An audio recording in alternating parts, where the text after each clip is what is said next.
అందరికీ నా నమస్కారాలు.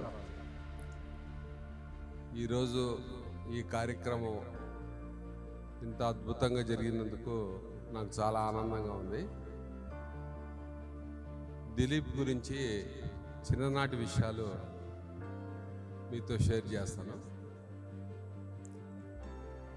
దిలీప్ ఇంత ప్రయోజకుడు అవడానికి వాళ్ళ అమ్మగారు బాగా కష్టపడ్డారు.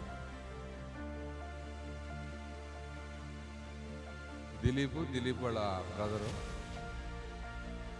అప్పుడే కొత్తగా మా ఇంటి దగ్గర ఉన్న మా స్కూల్ ఉంది. ఆ స్కూలు దగ్గర ఒక ఆఫీస్ ఉంది. ఆఫీస్లో ఆమె కొత్తగా జాయిన్ అయ్యారు. ఆ ఎదురుగుండా స్కూలు ఎట్లా ఉంటుంది ఏంటని అందరిని అడిగి ఆమె తీసుకొచ్చి మాకు అప్పచెప్పి, చిన్న చిన్న పిల్లలు అప్పుడు 2nd క్లాస్ 3rd క్లాస్ అట్లా చదువుతున్నారు. చదువులో కూడా బాగా చదివేవాడు. మామూలుగా మేము కూడా మాది విశ్వభారతి హై స్కూల్. ఈ పెద్ద పిల్లలకి ఈ యాన్యువల్ డే ఆ టైంలో ఏదో డ్యాన్స్ ప్రోగ్రామ్స్ అవి పెడుతుంటే నేనే వేస్తానని అడిగాడు. అప్పుడు మా నాన్నగారు, నాకు బాగా గుర్తు అనమాట, చిన్నపిల్లాడు కదా, వీడిని ఏంట్రా వీడు ఒకటే ముచ్చట పడుతున్నాడు అని చెప్పి స్టేజ్ మీదకి ఎక్కించారు. అసలు ఎట్లా చేశాడో ఏంటో మాకు అర్థం కాలేదు. అసలు అంత అద్భుతంగా చేశాడు.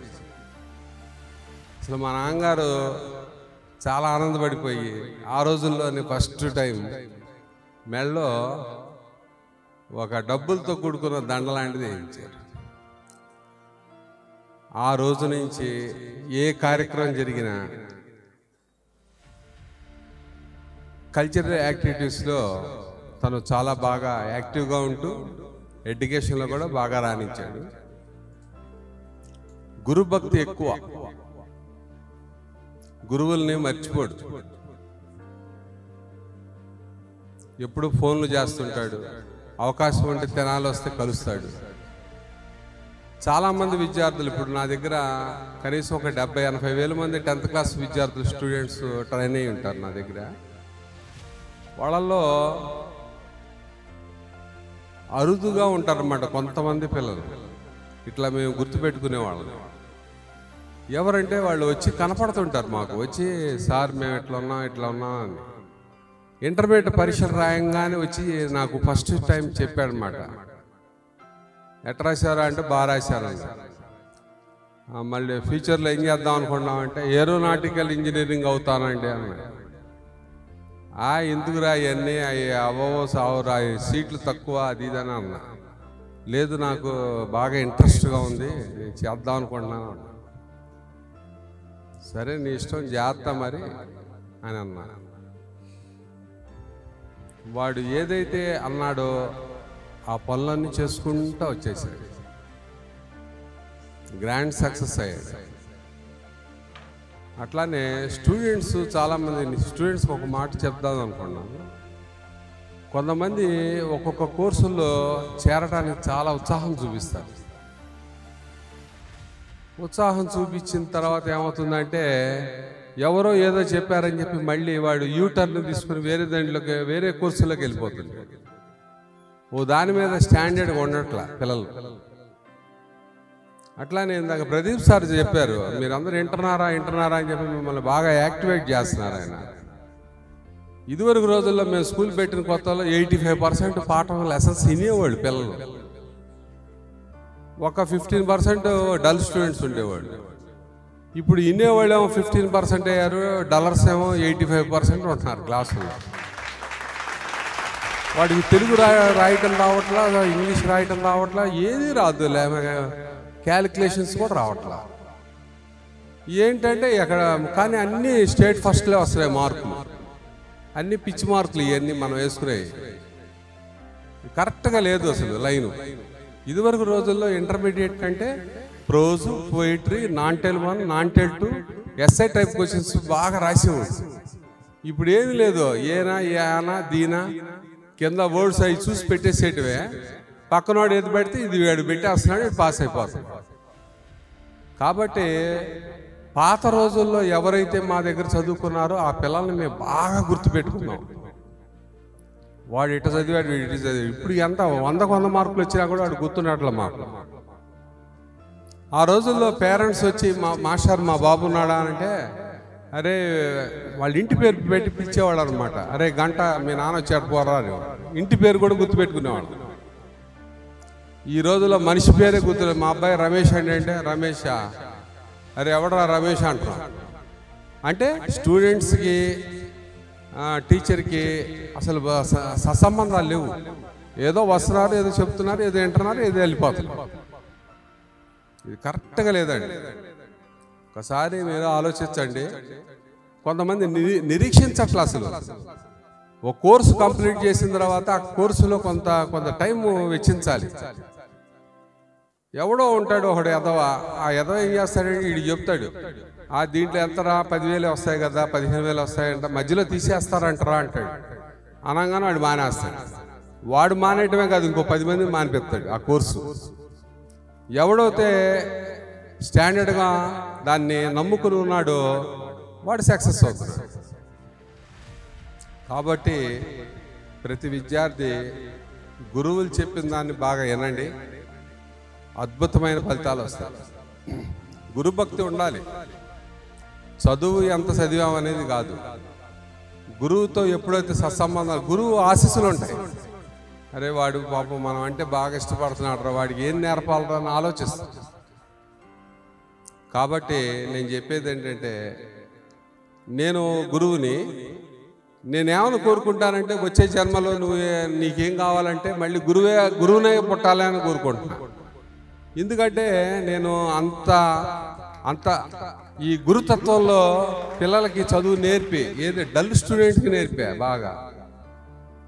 పోయిన 2025 మార్చికి వేరే స్కూళ్ళల్లో ఎల్కేజీ నుంచి 9th క్లాస్ వరకు విద్యార్థులకి ఫీజులు తీసుకుని 10th క్లాస్ మా దగ్గర పనికిరాడండి మీ వాడు అని పంపించేశారు బయటికి.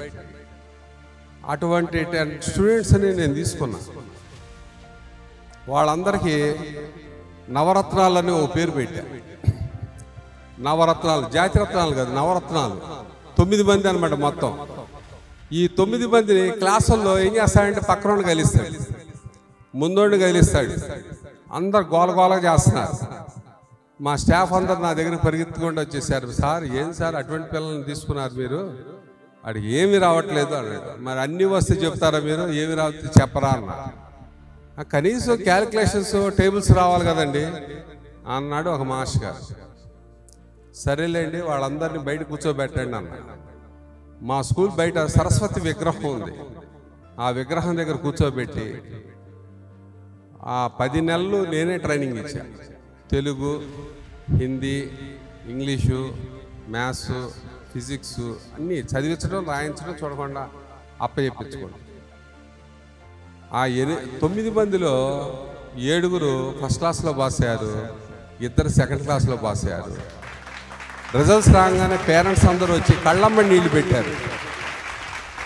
వాళ్ళ ప్రేమని ఇంకొక కొన్ని బ్యాచ్లకు కూడా నాకు ఒక హుషారుగా ఇటువంటి పిల్లలకు మనం చదువు చెప్పాలి అనే ఆలోచన ఉంటుంది. కాబట్టి చదవకపోవటం అనేది ఏదో చిన్నప్పటి నుంచి వాళ్ళకి ఉన్న అలవాట్లు, పరిచయాలు, పక్క గోల నేర్చుకుని పాడైపోతుంటారు. మీకుగా మీరు నేను బాగా చదవాలి, మంచి స్థితికి ఎదగాలి, మంచి అలవాట్లు ఉన్నట్ల పిల్లల్లో. ఏంటో మరి వాళ్ళు ఒకళ్ళని చూసి పాడైపోతారు. మరి పేరెంట్స్ ఎంతో మన కోసం కష్టపడి, మా నాన్న సినిమా ఆపరేటర్ అండి. మా నాన్నగారు సినిమా వేసేవాడు. ఆ రోజుల్లో 320 రూపాయలు, 400 రూపాయలు జీతం ఆయనకి. మరి మమ్మల్ని అందరి దగ్గరికి వెళ్ళి బతికిలాడి, సార్ కొంచెం చూడండి సార్, మా అబ్బాయిని చూడండి సార్, మీ అబ్బాయి బాగా చదువుతాడా అనేవాళ్ళు. బాగా చదవడం కదా సార్, ఇంకా బాగా చదవాలి సార్ అనేవాడు. కాబట్టి నేను అనేది ఏంటంటే, విద్యార్థి, తల్లిదండ్రులు, అక్కడ ఉన్న పరిస్థితులు అన్నీ అనుకూలంగా మలుచుకోవాలి. అన్నీ అనుకూలంగా ఉండవు, మనం మార్చుకోవాలి. మనం అనుకున్నవన్నీ జరగవు. నేను పోలీస్ అవుదాం అనుకున్నా, పోలీసు ఉద్యోగం వచ్చింది, సెలెక్ట్ అయ్యా. 1988 ఆగస్టు 13వ తారీఖు జాయినింగ్ అయ్యా. ట్రైనింగ్లో నాకు ప్రమాదం జరిగింది, లెఫ్ట్ లెగ్కి యాక్సిడెంట్ అయ్యింది. వాళ్ళు వెంబడి నన్ను తర్వాత దాన్ని పంపిస్తామని చెప్పి ఇంటికి పంపించారు. మంచం మీద కూర్చొని ఆలోచించాడు. డాక్టర్ గారు చెప్పారన్నమాట, మా ఊళ్ళో దక్షిణామూర్తి గారిని ఫేమస్, ఈ అబ్బాయి ఇక పోలీసుకు పనికిరాడన్నాడు. మరి నా కళ ఏమైంది? నిరుత్సాహపడలా. వెంబటే హాస్పిటల్లోనే మా చెల్లెలతో 8th క్లాస్ 7th క్లాస్ పుస్తకాలు తెప్పించుకున్నా, నేర్చుకున్నా. అంటే నేర్చుకుంటాం అంటే గుర్తు తెచ్చుకుంటాం అనమాట. అంతా ఎప్పుడో డిగ్రీకి వచ్చేసాం కదా, పాత విషయాలన్నీ ఒకసారి కలెక్ట్ చేసుకుని ఓ ట్యూషన్ హోమ్ అని పెట్టా. ఒక 2 ఏళ్ళు నడిపేపటికి సక్సెస్ అయింది. వెంబటే విశ్వభారతి అని పేరు పెట్టా. మరి ఇప్పుడు 46 ఏళ్ళు అయింది. 46 ఏళ్లలో మా తెనాల్లో విశ్వభారతి అంటే నెంబర్ 1. కాబట్టి ఇప్పుడు మీరు అనుకున్న కోర్సులో వెళ్తూ ఉంటారు, వెళ్ళినప్పుడు కొన్ని అవరోధాలు వచ్చినప్పుడు దానికి యూటర్న్ తీసుకుని జాగ్రత్తగా వేరే దాంట్లోకి వెళ్ళడానికి అట్లా అధైర్యపడకూడదు. అదొక్కటి నేర్చుకోండి. ప్రతి వాళ్ళు సెన్సిటివ్గా ఉంటున్నారు. వాడు ఎదిగిపోయాడు, వాడికి ఉద్యోగం వచ్చేసింది, వాడు ఇంత డ్రా చేస్తున్నాడు, నాకు ఇంత రావట్లేదు, ఈ ఏడుపు ఎక్కువగా ఉంది, అట్లా ఫీల్ అవ్వకూడదు. కొంచెం అర్థం చేసుకోండి. అసలు ప్రదీప్ సార్ గారు కూడా నాకు కూడా గురువులాగా అనిపించారు. ఆయన ఎన్ని విషయాలు చెప్తున్నారు. అసలు ఎంత యాక్టివ్ అసలు చాలా ఉత్సాహంగా అనిపించింది. భలే ప్రోగ్రామ్కి వచ్చాను అనుకున్నాను. ఆయన ఎప్పుడు మేము టీవీలో చూస్తుంటాం, ఇప్పుడే రియల్గా దగ్గర నుంచి చూసింది. కాబట్టి మరి నాకు దిలీప్ ఈ అవకాశం ఇచ్చినందుకు నాకు చాలా ఆనందంగా ఉంది. ముందు ముందు ఎటువంటి కార్యక్రమాలు వచ్చినా కూడా నేను కూడా ప్రదీప్ సార్ చెప్పారు, మేము పొద్దున కూర్చొని మొత్తం ఇదంతా రాసుకొని ఎక్సర్సైజ్ చేసి మొత్తం తీసుకొచ్చాను అబ్బాయి అని చెప్తున్నారు. మేము అట్లేం రాలి, అసలు అవగాహన లేదు దీని గురించి, ఈ కోర్సు గురించి. మాకు ఏదో చెప్తుంటాడు, ఆహా ఆహా అంటుంటాను. బాగా బిజీగా ఉంటాను నేను స్కూల్లో. కాబట్టి ఇక్కడికి వచ్చిన తర్వాత ఇంతమంది పిల్లల్ని చూసిన తర్వాత ఆ డ్రెస్సులు అవన్నీ చూసిన తర్వాత చాలా ఆనందం కలిగింది. మళ్ళీ ఇంకొకసారి ప్రోగ్రాం పెట్టినప్పుడు ఎప్పుడైనా మళ్ళీ పిలుస్తాడు నన్ను, అప్పుడు వచ్చి ఇంకొంచెం యాక్టివ్గా నేను కూడా మీ అందరితో పార్టిసిపేట్ చేస్తానని అనుకుంటున్నాను. ఈ అవకాశం ఇచ్చిన దిలీప్కి, దిలీప్ కుటుంబానికి, ఇక్కడ ఉన్న పెద్దలందరికీ నా మనస్ఫూర్తిగా శుభాభినందనలు తెలియపరుస్తూ ఇంతటితో ముగిస్తున్నాను. Thank you. Thank you so much sir. అంటే స్టూడెంట్స్లో యాక్టివ్నెస్ ఉంది కానీ యాక్టివిటీ ఇంకా బాగుంటే వాళ్ళ ఫ్యూచర్స్ బాగుంటాయని చాలా క్లియర్గా ప్రతిదీ మిస్ కాకుండా చెప్పారు. Thank you so much. Seriously ఒక మంచి గురువు ఉండడం చాలా ఇంపార్టెంట్, అది గుర్తు చేశారు మళ్ళీ మీరు. Thank you so much sir.